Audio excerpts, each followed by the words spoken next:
said about us. The Lord did great things for them. Indeed, He did great things for us. How happy we were. Lord, make us prosperous again, just as the rain brings water back to dry river beds. Let those who wept as they solved their sea gather the harvest with joy. Those who wept as they went out carrying the seed will come back to singing for joy as they bring in the harvest. This is the word of the Lord. Thanks be to God. In which to count on His blessing and to give special thanks to God for His abundance. The seeds of the earth are brought for the marvel of multiplication, and the golden rain has been gathered into storehouses. The Bible says, "Give thanks to the Lord, for He is good." On the special occasion when we all gather here to celebrate Pongal festival, I am privileged to welcome one and all gathered here. As we gather here today, let us not forget the true essence of Pongal. Beyond the celebration and tasting, Pongal teaches valuable lessons that we can apply to our life. It reminds us of the importance of gratitude for all the blessings we receive and the hard work put in by our farmers who toil day and night to feed us. In the book of Psalms, chapter 100, verse 4, it says, "Enter His gate with thanksgiving and His court with praise." Give thanks to Him and praise His name. These verses reminds us the significance of expression or gratitude and God for all the wonderful blessings we have received. Next, I welcome our Principal Reverend Sister Frank, the person who is the reason for organizing this special day, who guides us and motivates us in everything. I would like to thank Sister Daisy for her constant support. I also extend my warm and sincere welcome to all the teaching and non-teaching staff who have made this day extra special with their efforts in organizing the programs for today. A grand welcome to all the students. Your presence fill us with joy and make the celebration more special. May the spirit of Pongal fill the heart with joy, gratitude and unity. Let us cherish the tradition and values that this festival teaches and strive to. எவ்வளவு ஆழமான கருத்துக்கள் உள்ளன. பொதுவாக எப்போதும் பொங்கும், அதிகப்படியாக இருக்கும் போதுதானே பொங்கும் மகிழ்ச்சி என்கின்றோம். பொதுவாக உள்ள மகிழ்ச்சியை விட மிக அதிக அளவில் மகிழ்ச்சி ஏற்படும் போதுதான் அதை பொங்கும் மகிழ்ச்சி என்கின்றோம். தமிழகத்தில் கொண்டாடப்படும் விழாக்களில் சிறப்பான ஒரு விழா பொங்கல் விழா. இயற்கை அன்னைக்கு நமக்கு தமிழர்கள் காட்டும் நன்றி விழா. இவ்விழாவின் சிறப்பு குறித்தும் கொண்டாடப்படும் உரை பற்றியும் என் தோழி நெய் மார்க்கெட் பேச வருகிறார். போகி என்றால் மழை என்று ஒரு பொருள் உண்டு. உலக தொழிலுக்கு முதன்மை காரணமான மழை தரும் கடவுளாகிய மாரியம்மனை வணங்கும் விழாவாக நம் முன்னோர்கள் கூறுவர். போகி அன்று வீட்டில் உள்ள பழைய பொருட்களை போக்குவதற்காகவும், அதாவது போகி துறவரம் ஒன்றும் துறவியாக இருக்கும் துறவிகளின் விழாவாகவும் கொண்டாடப்படுகின்றன. பழைய கழிதலும் புதியன புகுதலும் என்று நம் முன்னோர்கள் கூறுவர். அதாவது பழைய தீமையான எண்ணங்களை போக்குவதற்காகவும் போகி ஆயிற்று என்பர். நல்ல எண்ணங்களை வளர்த்துக் கொள்ளும் விழாவாகவும் இவ்விழா அமைகின்றது. இதை தொடர்ந்து தோல்வி கூறலியை பேசுவார்கள். தைப்பொங்கல் அதிகாலை எழுந்து உழவன் தன் வயலில் விளைவித்த காய்கள், கனிகள், அரிசி, வெல்லம், இஞ்சி, மஞ்சள், பரங்கிக்காய் முதலியவற்றை சமைத்து பொங்கலுக்கு சூரியனுக்கு படையெடுத்து வணங்கும் விழா பொங்கல். இந்நாளில் சந்தையில் அதிகம் விற்கப்படும் மஞ்சள் கிழங்குகளும் கரும் கொண்டாடப்படுவதை காணும் பொங்கல் ஆகும். இதனை கன்னி பொங்கல் அல்லது கண்ணு பொங்கல் என்றும் அழைப்பர்.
speech about Pongal celebration.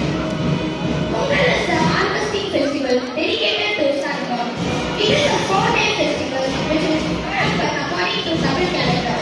It is usually celebrated on 14th January to 17th January. The day preceding Pongal is called Bogi. On this day, people discard old Pongal by adding freshly harvested rice grains. Mattu Pongal is the day celebrated after Thai Pongal. Tamilians regard cattle sources of energy for providing dairy products, fertilizers and labors for growing, plucking and transportation. Kanu Pongal, the 4th day of the festival, marks the end of the Pongal festival in this year. Many families hold reunions on this day. Jallikattu, known as stamping of bulls, also held several places all over Tamil Nadu. Let this Pongal wipe away all of your problems that is haunting you all this while. Let this auspicious festival fill your life with joy. Happy Pongal to all.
dear students. Today, this is auspicious day for us. So today we are celebrating 34th. So we are supposed to celebrate tomorrow, but tomorrow our school, KK school, they are going to celebrate their golden jubilee. So because that, we have preponed today.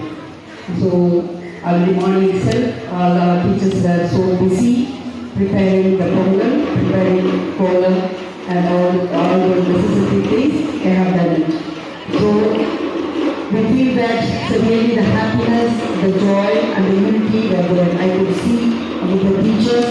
They were doing the kolam and all the preparing the basic things for the pongal.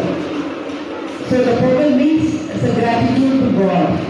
So the farmers, so they are cultivating the rice paddy. So after coming up, so they are giving thanks to God to extend their gratitude towards God. So especially in Tamil Nadu, so we people are mostly we are farmers. So we are doing this is the gratitude to God to offer paddy to God to celebrate the gratitude we are showing today. So in that way, but all, whether they are farmers or not, everybody has started to celebrate the Pongal, especially in Tamil Nadu. All the relatives, their own sisters and brothers, they go to their same house, their house, they are exchanging their happiness. So the happiness and the gratitude to God, so everybody will make a Pongal and do. So the same thing, institution also we are doing. So all the important festivals we are all celebrating, especially Diwali, Pongal, Christmas, and Ramjan, but it's not a time, it's not coming. It's month of May it comes, so we cannot be able to celebrate. If it comes the other days, it's a academic side, so we have to celebrate. So that is the thing we are not celebrating. We don't have the time, that is the time it's called the holidays.